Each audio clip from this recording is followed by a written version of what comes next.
A reading from the Holy Gospel according to Matthew. Glory to you, Lord. Jesus took Peter, James, and his brother John and led them up a high mountain by themselves. And he was transfigured before them. His face shone like the sun, and his clothes became white as light. And behold, Moses and Elijah appeared to them, conversing with him. Then Peter said to Jesus in reply, "Lord, it is good that we are here. If you wish, I will make 3 tents here, one for you, one for Moses, and one for Elijah." While he was still speaking, behold, a bright cloud cast a shadow over them, and from the cloud came a voice that said, "This is my beloved Son, with whom I am well pleased. Listen to him."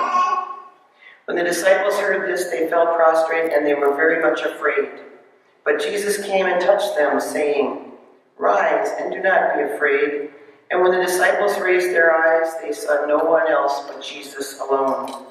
As they were coming down from the mountain, Jesus charged them, "Do not tell the vision to anyone until the Son of Man has been raised from the dead." My friends, the Gospel of the Lord. Praise.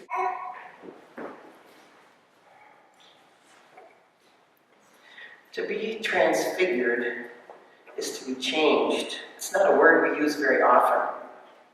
It's to be elevated, to be made more beautiful and more glorious. I don't know about you, but I use the word beautiful a fair amount, but glorious is one that I say for like special occasions. I don't use glorious a lot, and maybe we should use it more. But being transfigured it is about conversion and transformation. It actually makes a person different in form and in function and in essence. So Jesus brought his friends with him to the mountaintop, and he allowed them to witness his transfiguration. I can only imagine, actually I really can't imagine what that must be like to have a friend say, "Come on, let's go up the mountain and see what these people saw." We may wonder what kind of experience that must have been.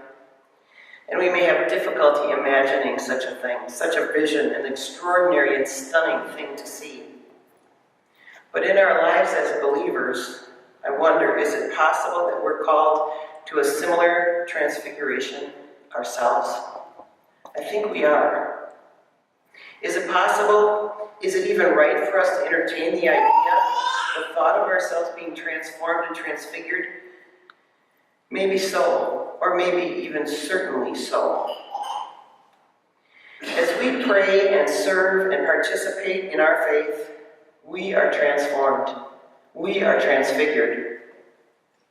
Each day that we love each other, each day that we make an effort to love and to do so as God loves us, we are transformed. Each time we use our voice for good, for holiness, each time we hear a voice, like our little friend here, we are transformed. And when those things happen, our lives become brighter, our souls become fuller, and more aligned with the one who created us. Now, it does take a little imagination in order for us to see ourselves in this way, but try to see yourself ablaze with God's love shining through you. To see God within yourself, lighting every part of yourself. The light from light, true God from true God, begotten, not made. Although this is quite mysterious and it takes some inner thought process, some theological imagination, it is exactly what we're involved in when we come here together to pray. The devotion, the love, the unity that we participate in here are acts that work to allow us all to be transfigured. Now, it may sound unusual or maybe even unbelievable, but we do experience changes in ourselves, in our very being, when we encounter Jesus Christ, together in prayer, in worship, and in each other. Science in the medical community, I'm sure you've seen it on the web, on the news. They've shown documents of MRIs of how people's brains change when they're praying or when they're thinking about God, engaged in spiritual thought or meditation. Our brains actually change. So it is a change that is visible, one that's seen on a spiritual level as well as a practical level. We see it, we sense it, and we feel the experience of being unified with our Creator, the Redeemer, and the Holy Spirit. And it increases our sense of unity with our God and with each other. So that divine spark, that God particle, that piece of us that knows of God dwelling within us is a real thing. And it enhances us, and it makes us better, and it makes us more beautiful, and it illuminates the best part of our nature. The brilliant, transformative light emanating from the triune God has no beginning, and it has no end. It is that same light that is the high point of the gospel today, and it is that same light that our loving God infuses into each of us as we face toward it more and more each day, as we grow in faith and grow in love, and as we love each other. We are truly illuminated. I was working on this homily yesterday, and I saw, you can't really watch TV when you're working on homily. But I try.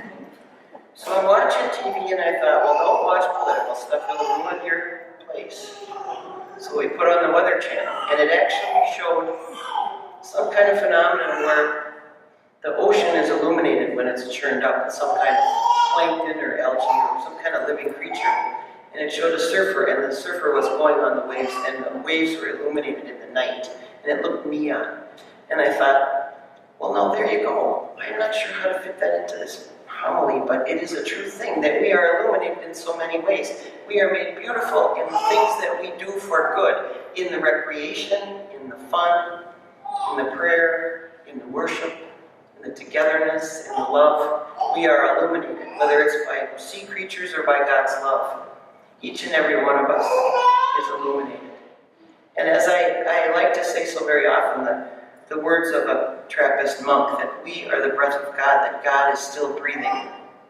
So imagine us as we leave here today and as we pray together, transformed, transfigured, and on fire with the light of God's love.